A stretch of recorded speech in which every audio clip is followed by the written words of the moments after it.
السلام علیکم سامعین، 25 ذی قعدہ اور 3 جون ہیں۔ خبر کا عنوان ہے قاری مشکور احمد رشیدی قاسمی اور قاری توحید عزیز کو صدمہ، انا للہ و انا الیہ راجعون۔ قاری مشکور احمد نے خبر دی ہے کہ ہر دل عزیز انسان جناب ارشاد پینٹر صاحب کا انتقال ہو گیا ہے۔ قاری موصوف نے مرحوم کی مغفرت کی دعا کی اپیل کی ہے۔ دوسرا انتقال ایک خاتون کا ہوا ہے، اس کی خبر جناب قاری توحید عزیز کی زبان ہی آپ سن لیں۔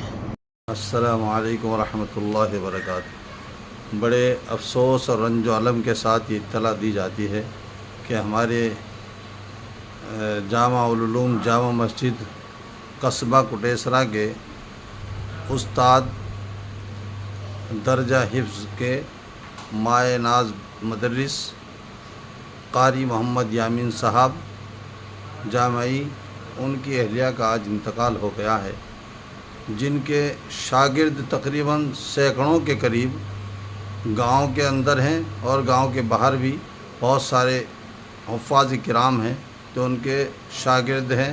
علماء دین بھی اس میں بہت سارے علماء دین کا بھی شمار ہوتا ہے، اور اتنے سارے اس شاگردوں کے استاد قاری محمد یامین صاحب، ان کی اہلیہ کا انتقال ہو گیا ہے۔ یہ اطلاع اس لیے دی جا رہی ہے کہ وہ ان کے شاگرد ان کے ایصال ثواب کے لیے قرآن کریم پڑھیں، دعائیں مغفرت کریں۔